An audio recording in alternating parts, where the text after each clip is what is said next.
here. I'm not dead, right?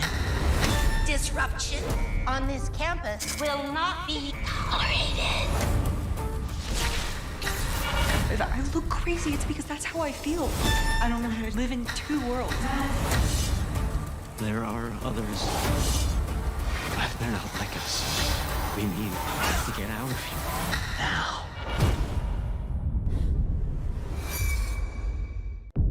Open your eyes.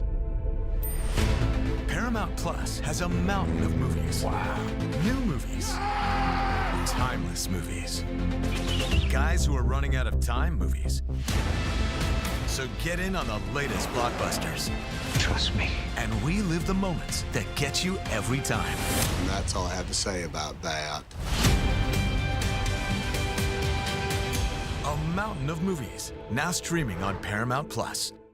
This is European soccer's biggest stage. Written in the stars! What a difference she has made! The question is, can you handle it? Can you handle it? The crowd here feels electric. Stream every match of the UEFA Women's Champions League on Paramount Plus. I lost my dad and my aunt. What aren't you telling me? I'll never know what you've gone through, but I'm sure your dad will want you to be happy. I will not lose the company that my husband started. I want success. Get it for me.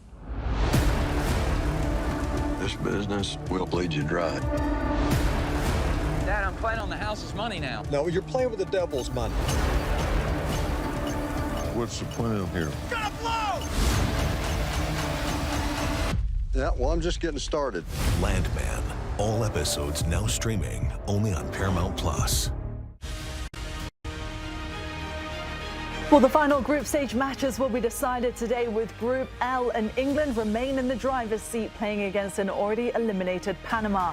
Meanwhile, Ghana, they can't be eliminated, and Croatia will attempt to make things interesting with the round of 32 in sight. So 2 matches to be determined. The order of the group. This is match day 3, Panama and England at MetLife, Croatia and Ghana in Philly. The table looks like this, though, coming into the final match day.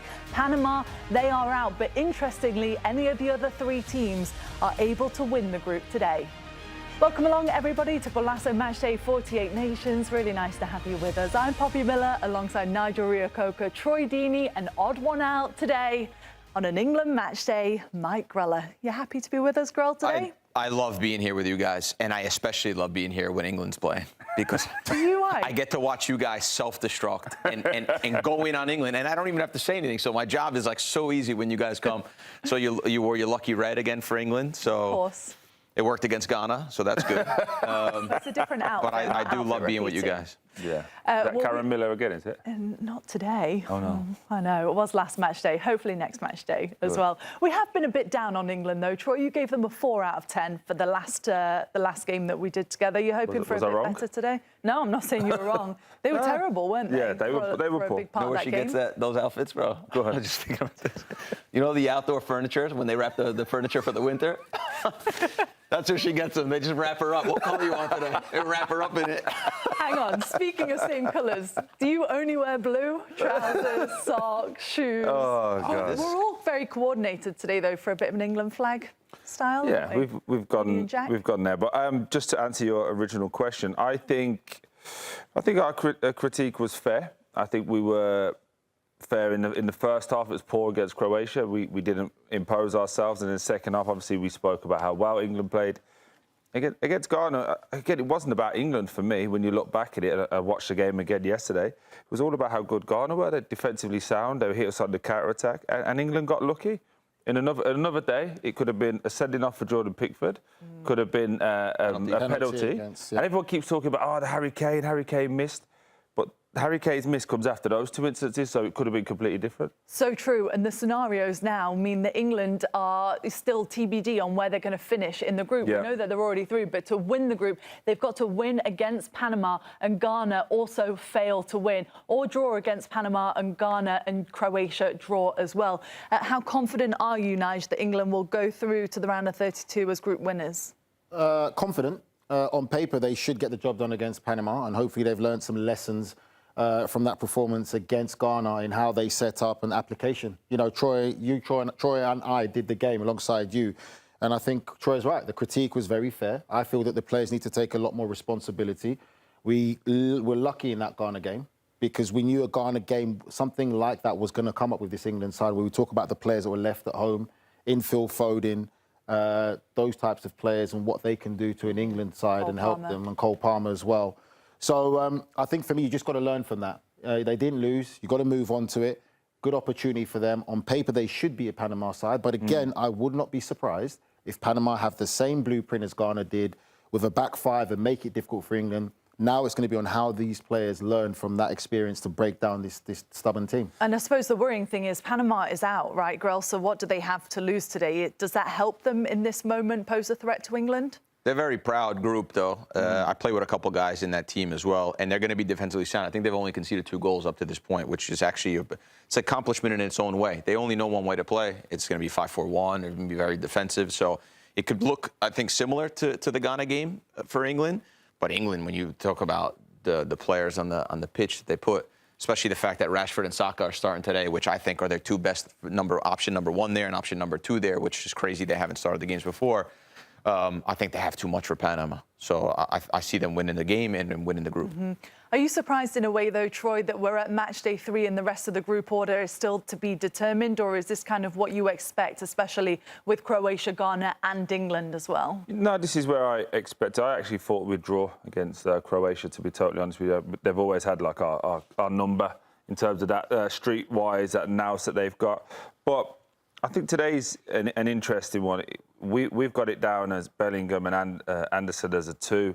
I think maybe you could see Anderson with Bellingham and Rodgers as like 2 8/10s that get forward.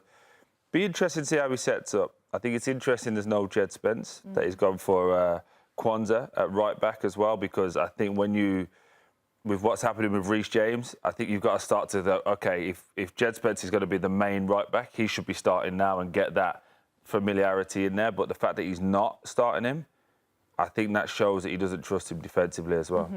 Really interesting. Loads to talk about with the England team. Just to show you the rest of the scenarios, though, simply for Ghana to win the group, they must win against Croatia and have England draw or lose against Panama.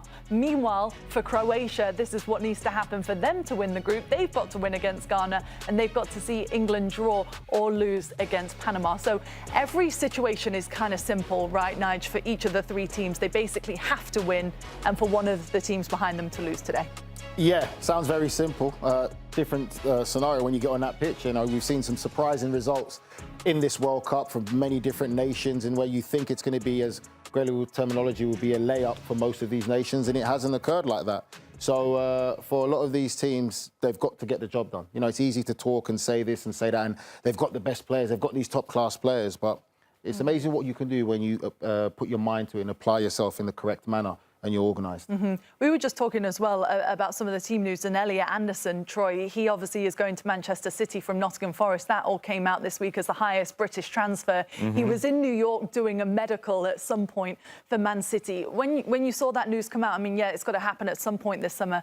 Are you scared in any way that could be a bit of a distraction with the England team, or is that just standard practice when a team... No, I think it should be the opposite, Poppy. It should give him all the confidence in the world. You're a player they want before the season. They don't want any more nonsense around it. They want to get it done. Also, you've got the tag of the British record. English record transfer. So you now should be like, again, I'm that good. It should give you all the confidence in the world. And also, you're playing. You're playing in the World Cup. So what more confidence should it give him? I don't think he has to change anything. He's not been in the building. He doesn't know what the manager looks like. Doesn't know anything at this moment in time other than I'm just playing for a different team. So he won't even see a new paycheck before this is done. So nothing changes. So all good things then for England and for Elliot Anderson.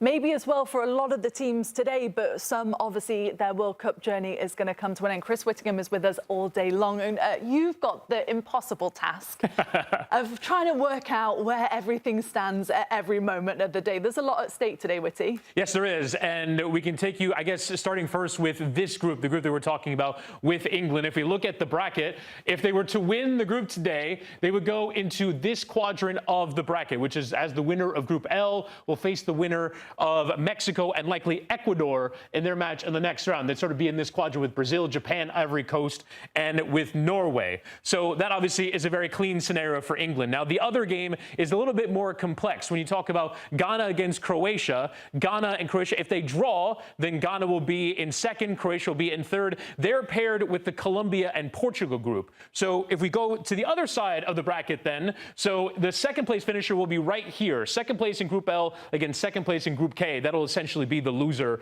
of the Portugal-Colombia game. If it ends in a draw, it would be Portugal. They would be in right here with Spain being that potential round of 16 matchup for them. And then I'm not going to walk all the way back across, but towards that bottom right is where the likely third place team goes. Now, if Croatia loses today, then Croatia is in a very perilous position where they will likely go out of the World Cup. So they will need at least a draw or a win against Ghana. And again, they'll go into that bottom right section and will face the winner of Group K, which again is that same Portugal-Colombia result, and then a potential matchup with Switzerland in the last 16. Let's move then into the overall third place standings, where everyone is right now at this position of the day. So we're talking about Croatia. Croatia are in a good position right now, but again, as I say, if they lose, they would drop below the line. They would leave themselves at risk to either Algeria or Scotland to potentially be overtaken depending on how much they lose by. So the 5 teams that are already in: Sweden, Ecuador, Bosnia, and Paraguay, that is on the 4 points that they have gathered. Senegal is through because of their +2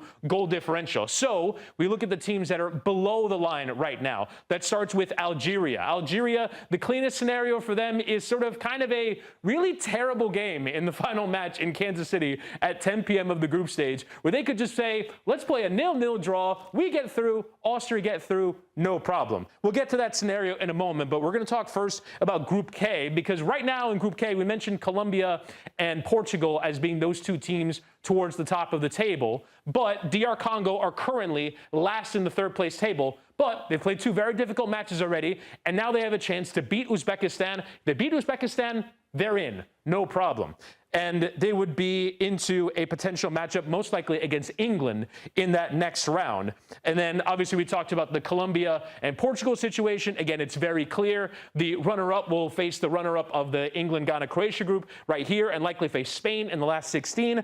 DR Congo will go into that section over there in the top right of the draw against England. And then the winner of that Colombia-Portugal game will likely face the third-place finisher down there in that bottom right and have a chance to play Switzerland in the last 16, or whoever it is that they might play in that game. And then we talk about the Argentina group. So Argentina are already locked into their position over here in this bottom right, and the draw looks absolutely fabulous for Argentina at this moment. They face Cabo Verde in the next round. Obviously, they've proven to be a team that could be difficult for some of the bigger favorites in the tournament.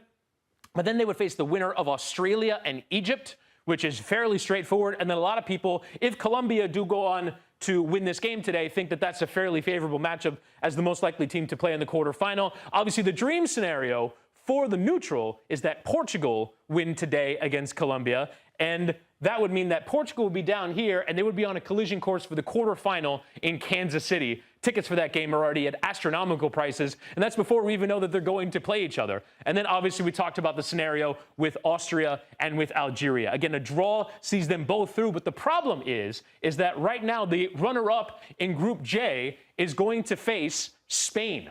So it honestly might suit the team that finishes third better. They're more likely to face either Switzerland or Belgium in the next round, depending on the combination of the teams that finish in third. So that is kind of a weird scenario where Austria and Algeria might want to lose that game, but they might not have the ability to if DR Congo take care of business and Croatia take care of business earlier in the day. So with all these scenarios, there is a very real chance that there's some good value on the board from a gambling standpoint, and that allows us to bring in our gambling expert, Buckets, who is with us throughout the tournament. And Buckets, one of the crazy things that I looked at earlier today was the fact that we saw that Algeria-Austria game priced as a draw being the favorite rather than either team to win.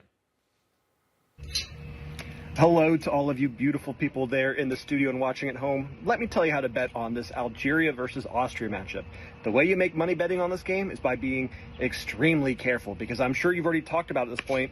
It's better to finish third in this group than it is to finish in second. Whoever finishes in second has to deal with Spain. So Algeria, maybe not fully incentivized to win this one. I'm just going to take it safe and bet a draw here at plus 110 because they still need to get a point, but they don't want 3 points. It's just going to be a mess. This is not the game you want to focus on. Let me tell you the 3 games you do want to focus on. Game number 1.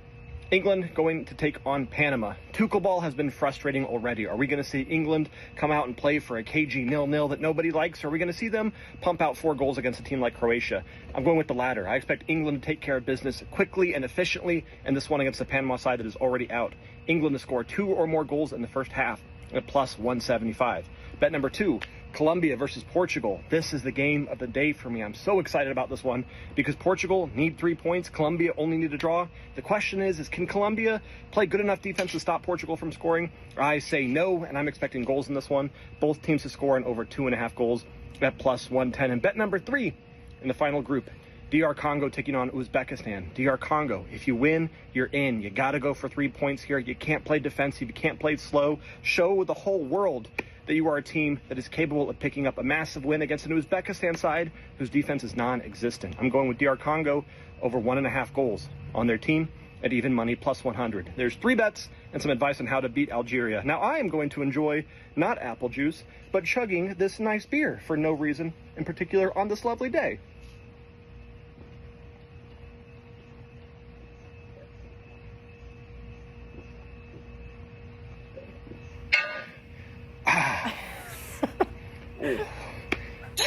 Wow, he finally did it without dropping it. Are we convinced, by the way, that's beer? It looked a bit apple juicy. Not convinced. It only took him a half an hour to get it down. All that was his throat, by the way. We can't find anyone who can chug a beer at the network. A big breath after as well. Okay, so we've got buckets chugging beer. We've got all the scenarios, all the betting scenarios. One of the biggest things today, though, is Scotland fans are going to be looking on anxiously, aren't they? Because their odds don't look great to advance. However, there is a chance still for the Tartan Army. They need Ghana to win and against Croatia by 3 goals, by the way, and they need Uzbekistan to win or draw against the DR Congo. They need Austria to also win against Algeria by 2 or more. Having said all this, the likelihood of all of these things happening doesn't seem as great. What were the odds for that, Chris, earlier? Plus yeah, I looked it up. It's like a plus 30,000 parlay if you wanted to put it all together. It's very unlikely. Is anybody you only saying... need to get 6 numbers right to win a lottery, so... yeah. So yes or no to Scotland advancing? No. No? No. No. The other one, too, that is worth watching out for in terms of these scenarios is South Korea, who will probably need one of these things to happen because South Korea don't have a very good goal differential. So, again, they will need an Austria win or Uzbekistan win or drawing, so DR Congo dropping points, and Ghana to win against Croatia. So they need 2 of these 3 to happen in order to survive. They honestly thought that they were fine. They didn't play the end of that game as though they were under any duress. They have -1 goal differential and 3 points, and it might not be enough for them to go through. Crazy, isn't it? I mean, if you're a player, by the way, for Scotland, for example, they said they need a miracle. They didn't look too optimistic, but they're still in America. They're still waiting for the possibility. The fans are kind of in limbo. Go get a beer. Go and enjoy it. Go and enjoy it for the flight. You probably stayed in Miami, I would guess. Had a nice go time. and enjoy it. Go see your family, see your friends. It's going to be a long summer. I don't think the Scottish are leaving Miami anyway, whether they're through or not. They've been so much fun. So the table will be moving as the goals go in the matches. So glad that, Chris, you're here to keep us up to date with it all. We've got all the team news, though, on the way next between Panama and England from MetLife. At the start of every year, I find myself wondering again, constantly questioning life's mysteries. Could I make it in the UFC octagon? When Jeff Probst asks survivors, ready? Do they ever want to say no? Has Dexter ever considered meditation? Will Beth and Rip make it last on the new series Dutton Ranch? If not, Rip, call me. Stream new series and returning favorites, plus huge events. It's going to be the biggest year yet. Welcome to the Running Man. The rules are simple. Survive 30 days. But the entire nation is hunting you down. The grand prize, $1 billion! Win this game. Change your family's life forever. Hunt him down! People will sell you out in a heartbeat. What is happening? Welcome to the Running Man. I'm back. I'm really back. Why am I here? I'm not dead, right? Disruption on this campus will not be tolerated. If I look crazy, it's because that's how I feel. I don't know how to live in two worlds. There are others. But they're not like us. We need to get out of here. Now. Open your eyes. Paramount Plus has a mountain of movies. Wow. New movies. Timeless movies. Guys who are running out of time movies. So get in on the latest blockbusters. Trust me. And relive the moments that get you every time. And that's all I have to say about that. A mountain of movies, now streaming on Paramount Plus. This is European soccer's biggest stage. Written in the stars! What a difference she has made! The question is, can you handle it? Tell me, can you handle it? The crowd here feels electric. Stream every match of the UEFA Women's Champions League on Paramount Plus. I lost my dad and my aunt. What aren't you telling me? I'll never know what you've gone through, but I'm sure your dad will want you to be happy. I will not lose the company that my husband started. I want success. Get it for me. This business will bleed you dry. Dad, I'm playing on the house's money now. No, you're playing with the devil's money. What's the plan here? Gonna blow! Yeah, well, I'm just getting started. Landman. All episodes now streaming only on Paramount Plus. One thing about the English fans, they're always having a good time somewhere. This is in the American Dream Mall. Hey Jude on blast. By the way, this shopping center has a water park in it. Is that not the most American thing? I think the largest in America. It's the largest mall in America. Yeah, it is amazing. But look at all that. That's an England takeover there for you, right next to the MetLife. So good, isn't it? The football has been questionable, though. On Matchday 1, the Three Lions beat Croatia 4-2 despite just having half of the possession, while the 0-0 draw against Ghana saw England with the possession, but also few chances that ultimately were not converted. Are we concerned about these numbers, Troy? The possession, the chances converted? No, weirdly, the numbers tell a story in terms of, yes, you can have all the possession, but nothing going forward. It was all one pace, very slow, very predictable. And ultimately, that's why Ghana were very comfortable. So, okay, stay in front. We know what you're trying to do. So I think in this situation, the numbers actually tell a very good story. Mm-hmm.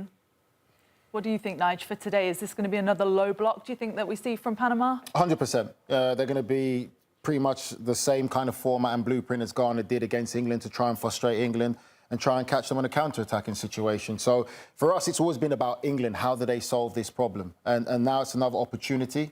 Quite interested in the starting lineup where you can talk tactically to certain things that we can see maybe occurring in this game, the difference. Well, here it comes, because a couple of changes, as we mentioned, Konza and Kwanzaa together on the back line, and Morgan Rogers, Nigel, by the way, coming in, obviously, who you followed really closely this season. Yeah, I know Troy's going to have some opinion on it. I'm just going to keep mine very brief and simple with me. So we've always had this conversation about what is the difference between Bellingham and Rogers, and for me, this is it, where Bellingham can play that 8 role and can do the box-to-box stuff. To get the best out of this young man, he has to be in the final third. Now, Troy makes a great point now. The criticism has been of 2 holding 8s. Is it now just going to be just Anderson that sits here and he slides up there? So now you've got 2 kind of attacking players trying to make things happen for England. You only need 1 anchor there to anchor this team.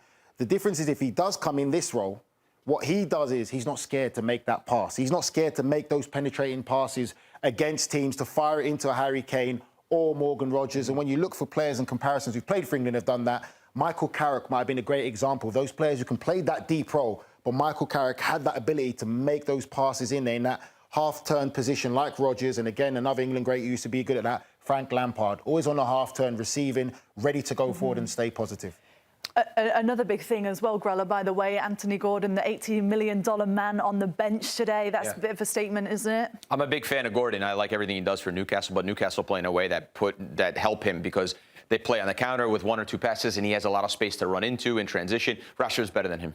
That's what I think. And the fact that Barcelona could have got him for $34 million instead they went for Gordon, I think it's easy to see why Barcelona end up in financial problems, but he's their #1 option. Saka, for me, is obviously their number, 1 or 2, or, 1A, 1B, whatever you want to call it. Better than Madueke. Madueke, if England are serious about winning the World Cup, Madueke can't start the games. He can be a guy, change of pace off the bench. And for me, we always say results are important, and I think that's true. Mm-hmm. But today they have to have a good performance against Panama. Mm-hmm. And I think Panama don't have a counter punch like Ghana does. They can't hurt you so much in the counterattack. So I think that's why, to Nigel's point, Bellingham will go further up the field. They're going to suffocate them. They're going to put so many balls in the box. I think they're going to run away with this. And I think they have to, because they have to have a feel-good 90 minutes. They haven't played well for 90 minutes. They've showed flashes of stuff, but they haven't been good enough. Yeah, and then just a follow-up for me. Just watch out in the build-up. Expect it to go to a 3 at the back. Bellingham move up, and then O'Reilly, like he does for Man City, come in here and make the extra number. And then that's when you'll still have the base of the 2.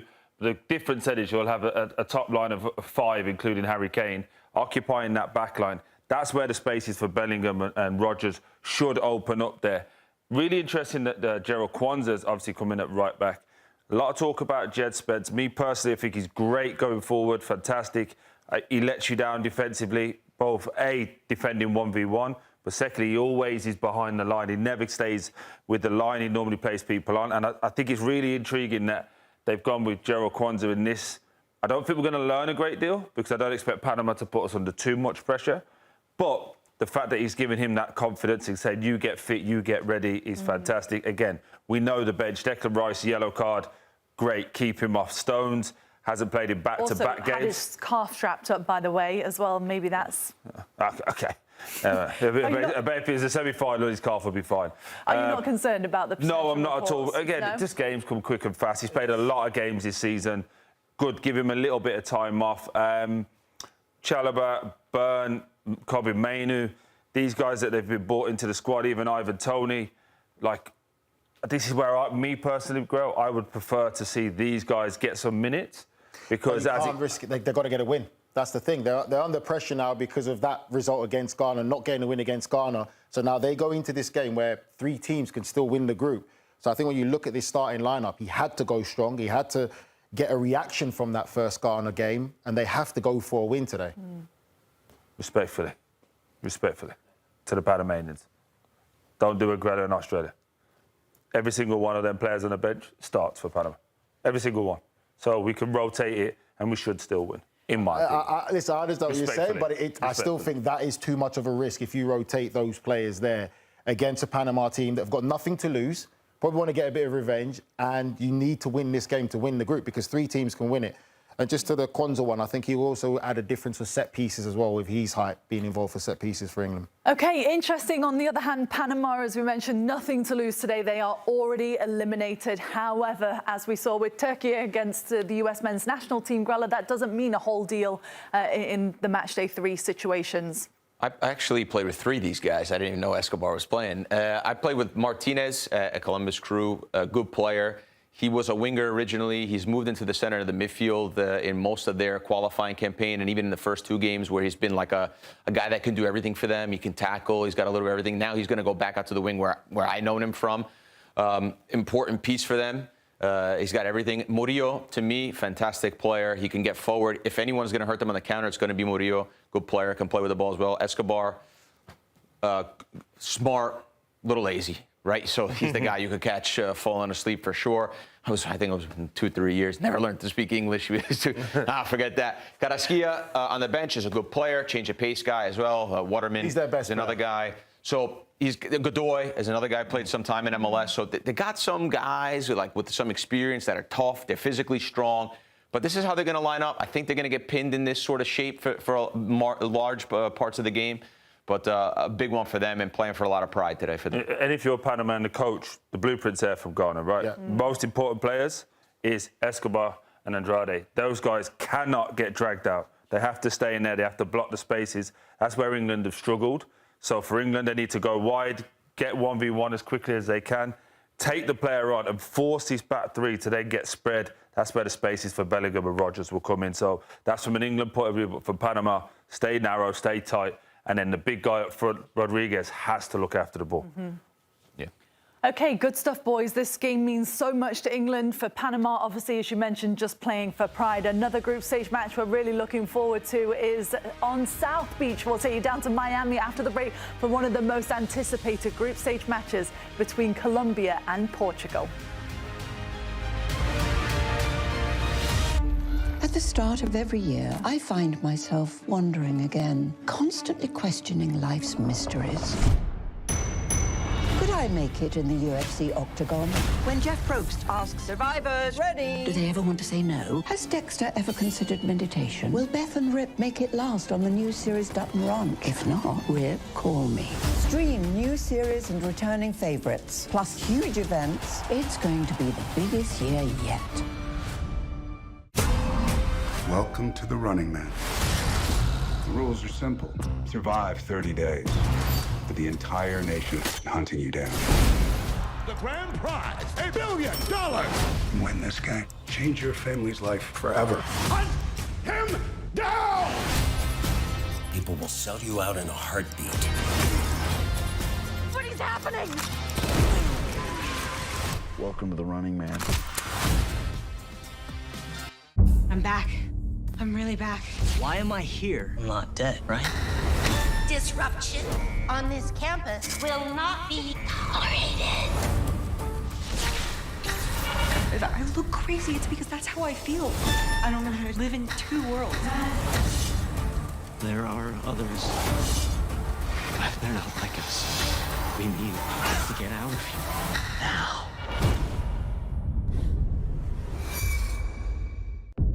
Open your eyes.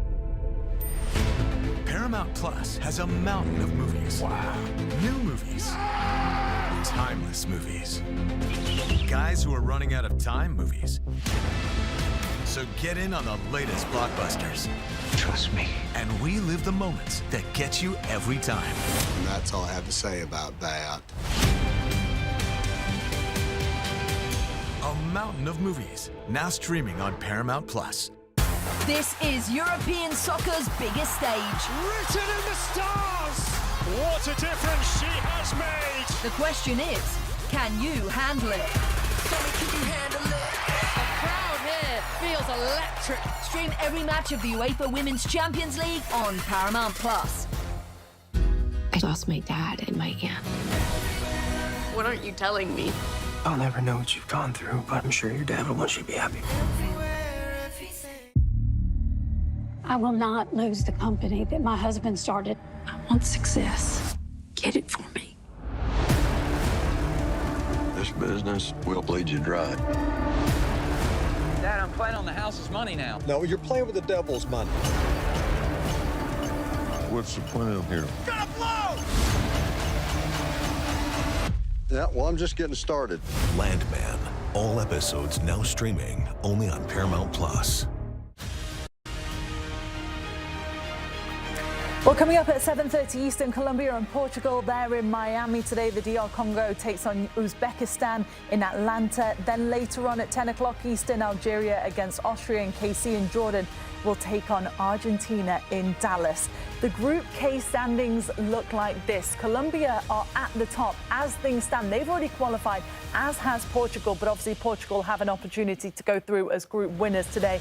Then you've got the DR Congo, and unfortunately for the debutants, Uzbekistan, they have already been eliminated from the World Cup, so this is their final match day at this one. Chris Wittingham is back with us as well. Chris, you're Colombian. Obviously, you've been following this team so closely. How do you rate them so far in this competition? I think it's still a bit incomplete in terms of how far they want to go in the tournament. I think right now, all you can do is take the evidence of what's in front of you. They played well in the second half against Uzbekistan, and I thought in general in the game against DR Congo, we saw what they could do to Portugal, and for the most part, they were never really threatened by DR Congo, even in transition. They handled the game very well. They probably should have gotten a second or a third goal, but this is the next level for them to hit. Whether it's in this game or in the knockout rounds, they're going to have to play a much higher level of opposition. I think in this game against Portugal, we really see what they are like as a collective. We saw them play really well at Copa America. They've had some good periods of qualifying. Then they had a period where they didn't win in 6 or 7.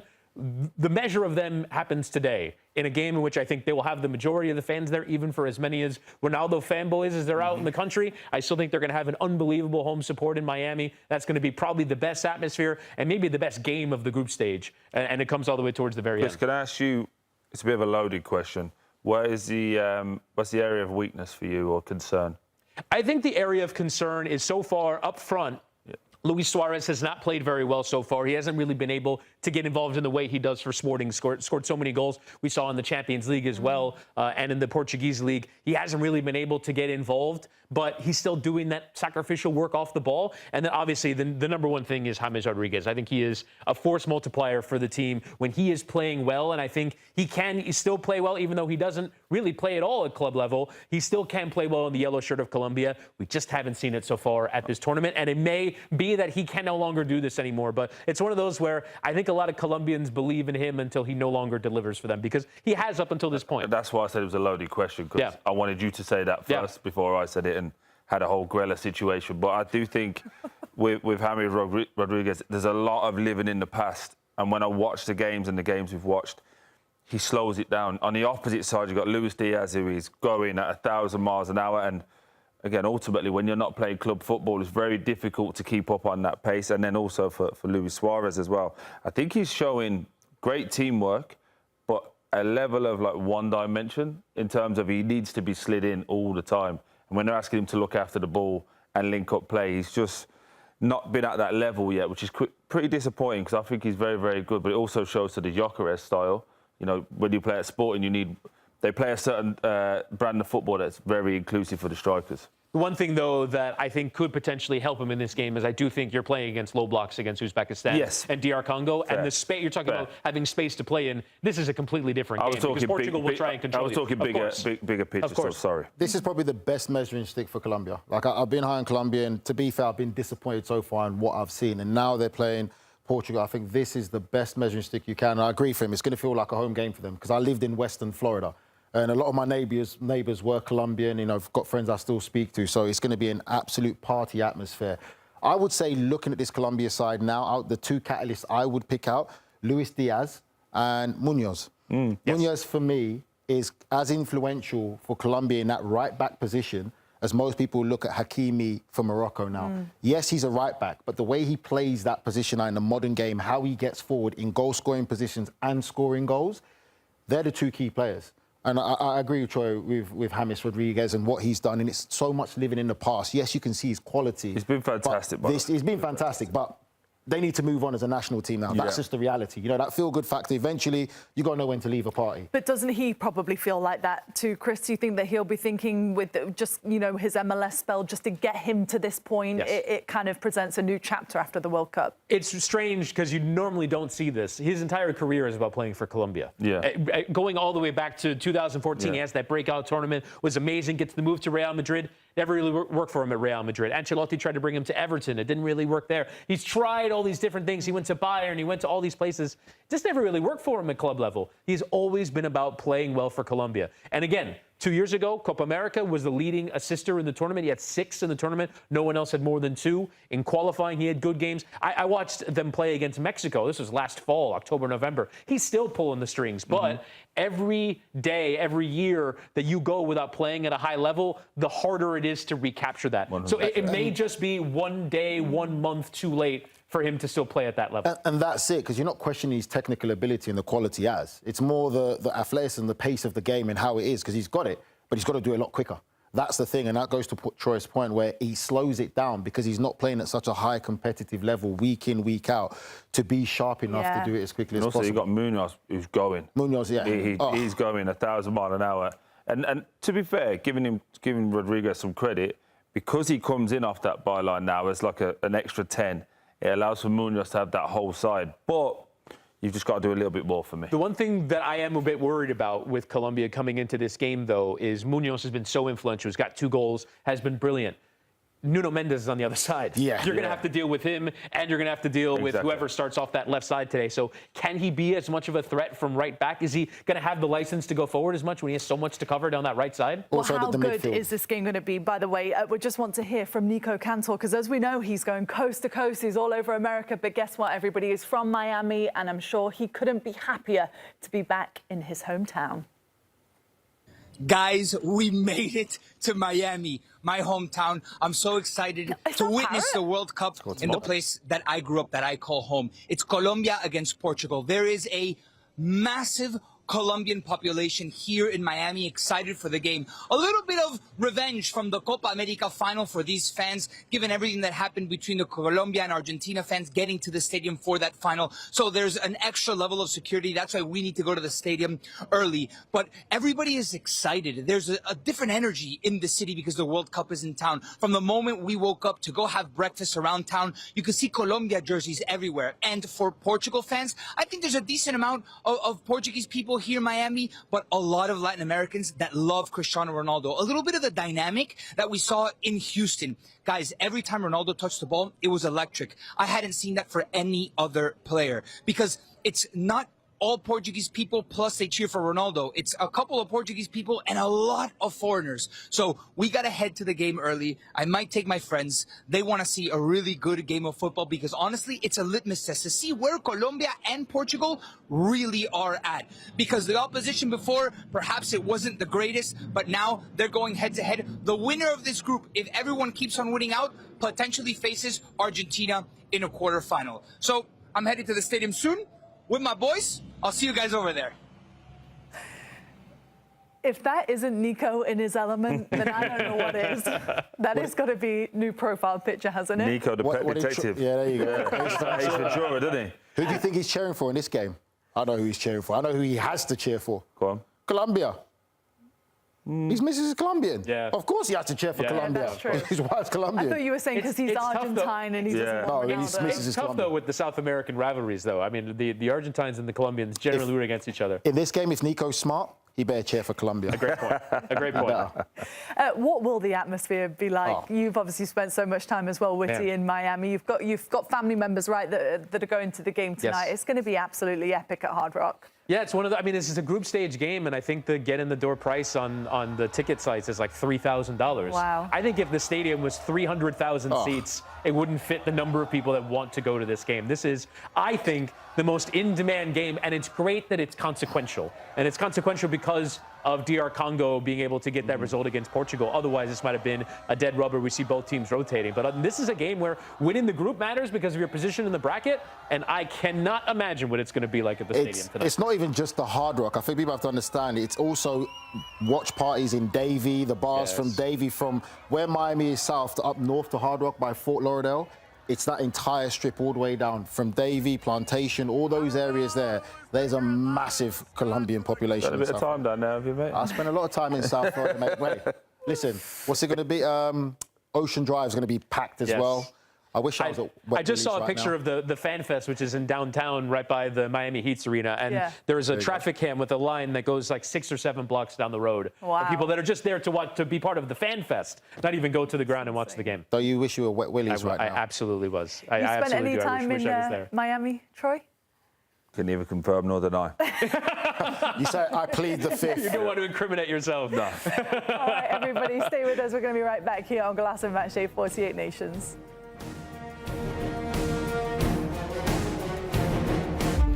At the start of every year, I find myself wondering again, constantly questioning life's mysteries. Could I make it in the UFC octagon? When Jeff Probst asks survivors, ready? Do they ever want to say no? Has Dexter ever considered meditation? Will Beth and Rip make it last on the new series Dutton Ranch? If not, Rip, call me. Stream new series and returning favorites, plus huge events. It's going to be the biggest year yet. Welcome to the Running Man. The rules are simple. Survive 30 days.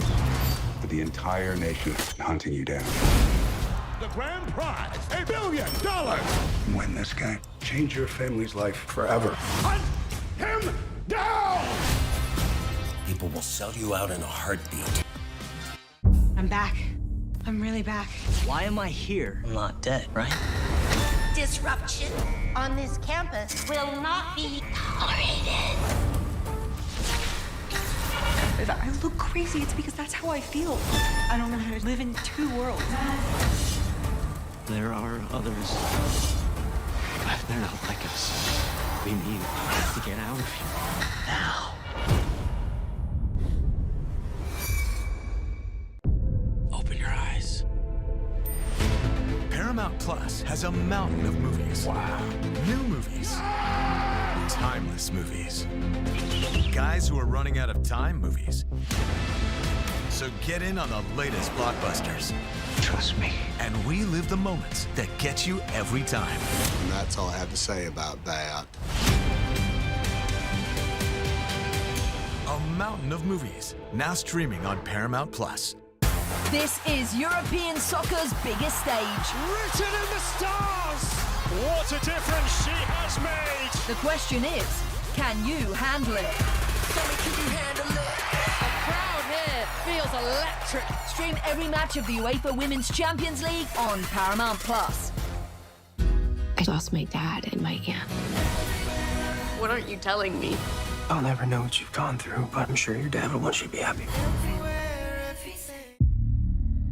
I will not lose the company that my husband started. I want success. Get it for me. This business will bleed you dry.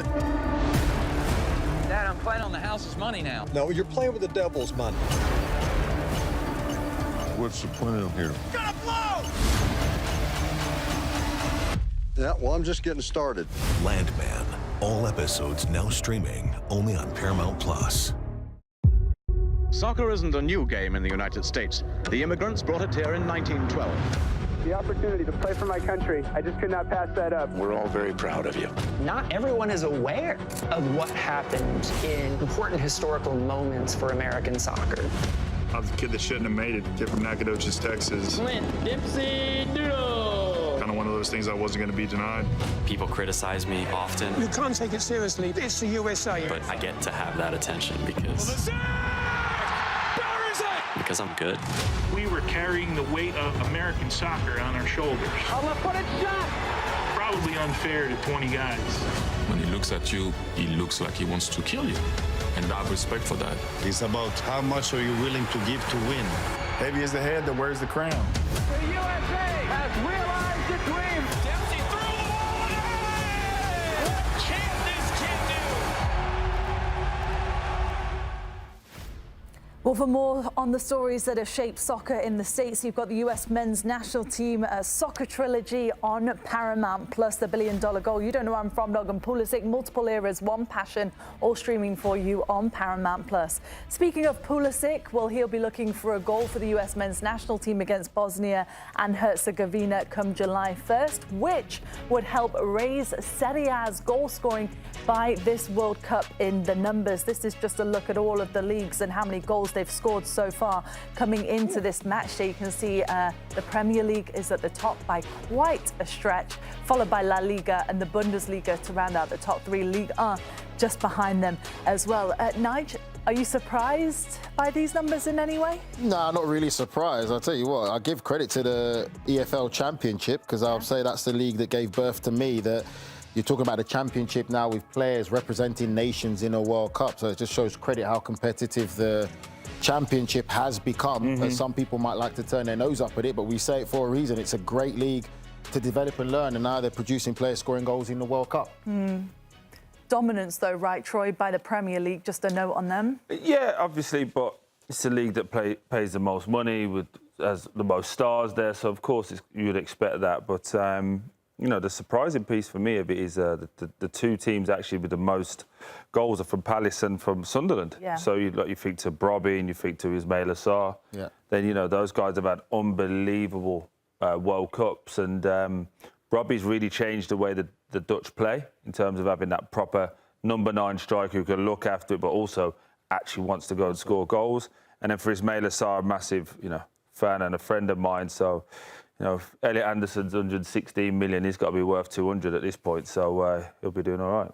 Palace and Sunderland, 7 goals so far in the World Cup. We obviously know what great seasons they've had, but maybe that is 2 teams that you wouldn't necessarily come into the World Cup and think, yeah, they'll be leading the way for England. They're good teams. They have good players, and you see every single year. We cover Serie A here. Some of those teams have double the budget of some of the big boys in Italy, right? Like the Milans, Juventuses of the world. Some of those guys have the same budget, if not better budget. So no, I'm not surprised. I'm not surprised. Also in a tournament, in a format that, international football is less organized because they don't play week in and week out with each other, right? So there's more spaces in there. So obviously, the players playing in these leagues athletically as well, with the pace of the game and the tempo of the game, can take advantage of those moments where there's less space, less organization. So I am not surprised at all that they have players that scoring a lot of goals. I thought Ligue 1 actually would be maybe a bit higher, but as the tournament goes on, maybe the numbers are going to change, right? What about the Championship then? Because you made a note of them, Nigel. Here's just a look at some of the players that we're going to be able to enjoy next season. Iracunda. Who is that? Say it again, Troy. Iracunda. Hey, Grella. Iracunda. And I said before I even spoke about him ever, I said I'm a big fan. I am. I think he's a good player. Yeah. Nunes and Lauren as well. 22 appearances, 4 goals, but in the Championship. But still, I'd be surprised if he's still at Watford come next year. To be totally honest with you, I think he's done enough in small spells that, with the model that Watford have as well. I'd expect him to move on. Lauren's a very interesting one. With everything that's gone on at Southampton, I thought he had a good back end of the year last year, and even in the games, Troy, he could have had a few more goals. Oh, absolutely. If he was a lot more clinical, he could have had a few more goals. He could be the top striker in the Championship, but again, having a good World Cup, obviously the Canadians tomorrow in the knockout phase. If they go a few more, someone like him just gets snapped up. You see every single time in a World Cup, there's a player that gets a move. Whitty spoke about James Rodriguez in 2014. No one knew of him, but everyone says he's a good player, has a great one, goes off to Real Madrid. It can happen to everyone. Amrabat. Morocco was the biggest one. Well. Couple with Manchester United. Also, Raul Jimenez going back to Wolves. Nigel, an interesting move. We'll get to watch him all season long in the Championship next year. Yeah, I really like Jimenez. I think he's a really good striker, and what he does, his attributes and stuff. You talk about playing for a nation with great expectations as well. When you put on that national shirt for Mexico, that comes with that.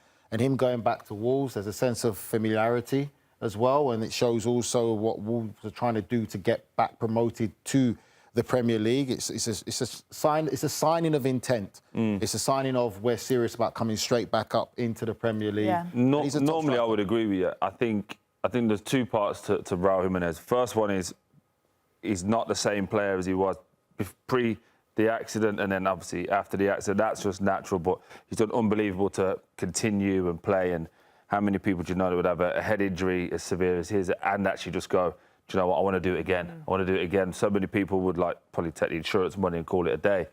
But I also think he was so good when he was there the first time. I played against him many a time. So good when he was there that when you go back a second time, you're always compared on that first time, not where he's at and not where Wolves at. Remember that Wolves team they had? God bless him. Jota, obviously, passed away. Neves, Adama Traore. They had an unbelievable team. Yeah. They don't have that team now. So I actually feel like he can't really win in this situation. But for us and storyline, it's great. Do you not think he's just gone there as an experienced older statesman? You talk about the Championship as well. I think that he'll do a job. I just don't think he'll be their main striker. He'll be their main striker. But I don't think that they'll compare him to the old one. They know he's getting older now. It's still just that experience and having that bit of quality. You think English football fans, especially ones from Wolverhampton, Wolves can be hard, not the smartest in Wolverhampton. Let's be honest. Let's be honest. You don't really know much about Wolverhampton. I'm from Birmingham. Wolverhampton's up here. Not the smartest tools. Smarter than people from Nottingham, or? Hey, people from Nottingham like Einstein compared to these guys. Oh my God. Now you've got Newcastle on the board. Oh, I need to list. I've never been good with Wolves. They've never been good with me. We don't care. Don't you worry. It's all season. And he's from the Midlands, everybody. I'm from Birmingham. You know where to find me. OK, so we're looking forward to seeing him at the Molineux next season. Stay with us, everybody, though. We're going to be right back.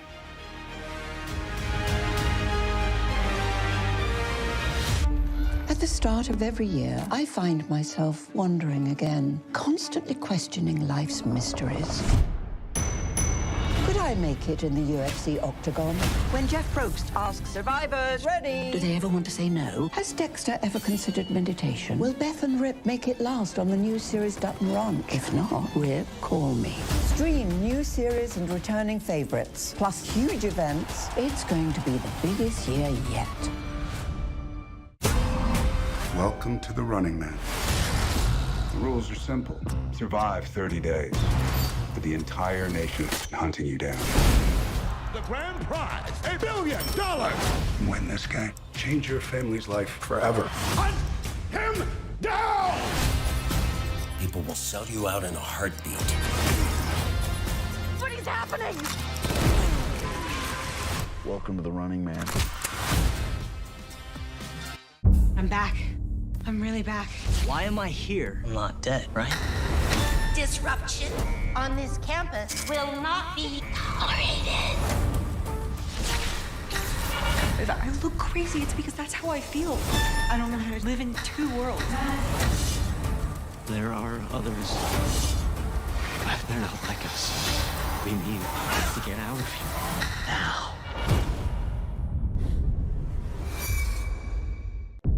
Open your eyes. Paramount Plus has a mountain of movies. Wow. New movies. Timeless movies. Guys who are running out of time movies. So get in on the latest blockbusters. Trust me. And relive the moments that get you every time. And that's all I have to say about that. A mountain of movies, now streaming on Paramount Plus. This is European soccer's biggest stage. Written in the stars! What a difference she has made! The question is, can you handle it? Tell me, can you handle it? The crowd here feels electric. Stream every match of the UEFA Women's Champions League on Paramount Plus. I lost my dad and my aunt. What aren't you telling me? I'll never know what you've gone through, but I'm sure your dad will want you to be happy. I will not lose the company that my husband started. I want success. Get it for me. This business will bleed you dry. Dad, I'm playing on the house's money now. No, you're playing with the devil's money. What's the plan here? Gonna blow! Yeah, well, I'm just getting started. Landman. All episodes now streaming only on Paramount Plus.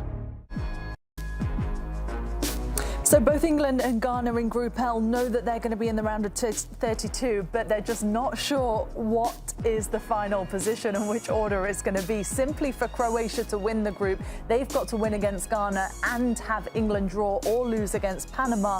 For Ghana to win the group, they've got to win against Croatia, and for England as well to draw or lose against Panama. And then we know the situation for England as well. A win against Panama, who are already eliminated, by the way, will see them through in the top spot. Let's have a look then at Croatia's starting 11. How do you rate this today, Grell?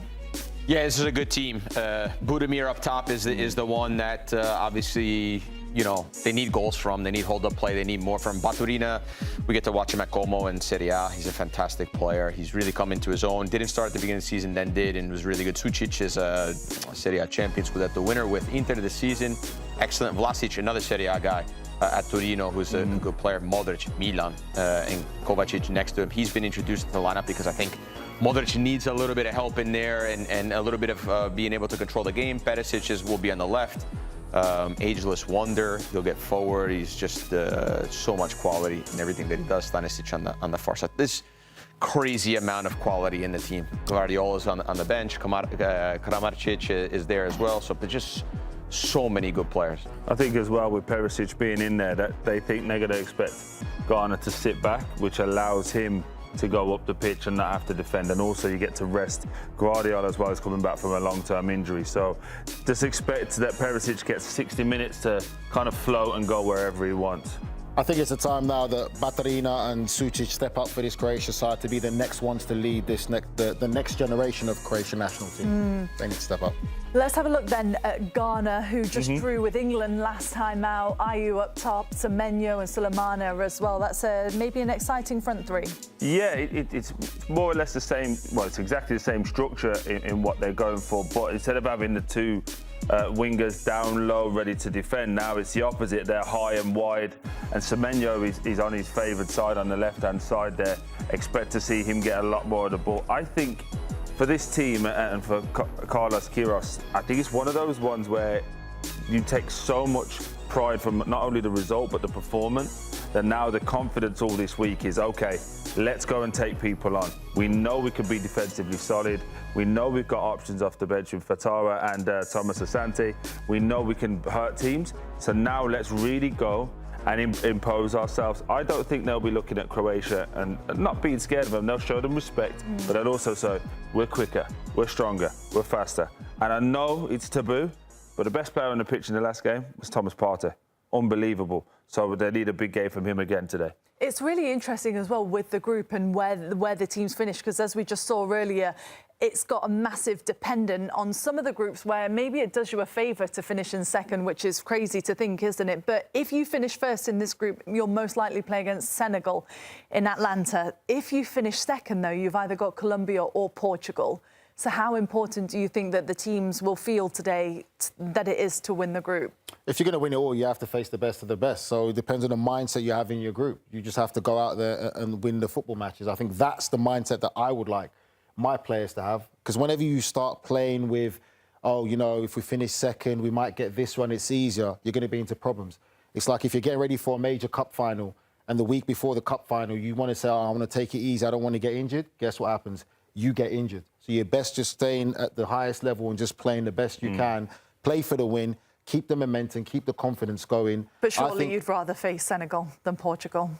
Do you know what? For me, honestly, I didn't have that mindset. You wouldn't? I wouldn't mind. For me, again, if I'm looking at it with my England head on, I'd much prefer Portugal.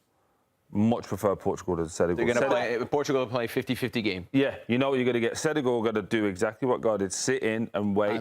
And that front three, I don't care what anyone says, one of the fastest, hardest working front threes in world football with Sarr, Nicholas Jackson and Mane as well.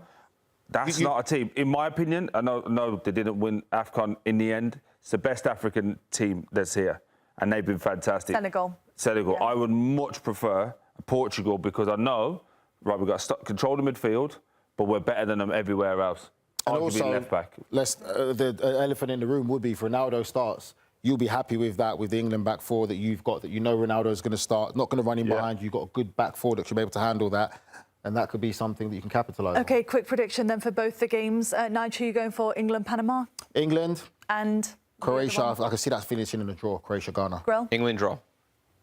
England draw? Yeah, I'll go England and I'll go Ghana. Huh? England win the draw in the second. What? The same as you. You picked the same as you, just said it a different way. Yeah. Thanks, everyone, for joining us. We'll see you very soon here on Golazo Matchday 48 Nations.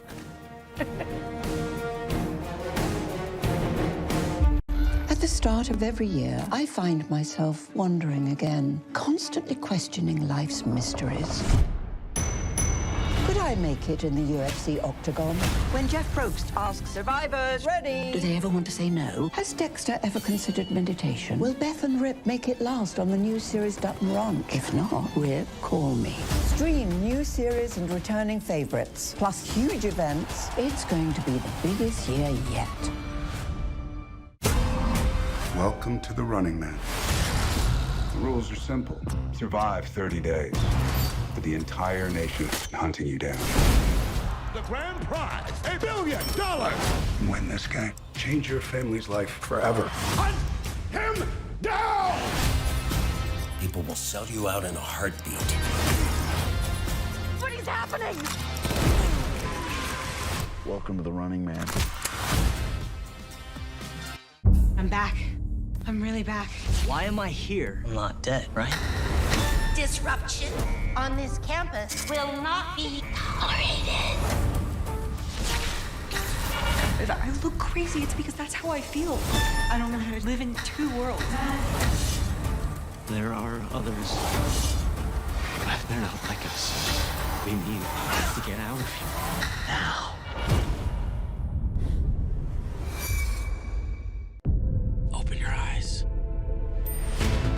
Paramount Plus has a mountain of movies. Wow. New movies. Timeless movies. Guys who are running out of time movies. So get in on the latest blockbusters. Trust me. And relive the moments that get you every time. And that's all I have to say about that. A mountain of movies, now streaming on Paramount Plus. This is European soccer's biggest stage. Written in the stars! What a difference she has made! The question is, can you handle it? Can you handle it? The crowd here feels electric. Stream every match of the UEFA Women's Champions League on Paramount Plus. I lost my dad and my aunt. What aren't you telling me? I'll never know what you've gone through, but I'm sure your dad would want you to be happy. I will not lose the company that my husband started. I want success. Get it for me.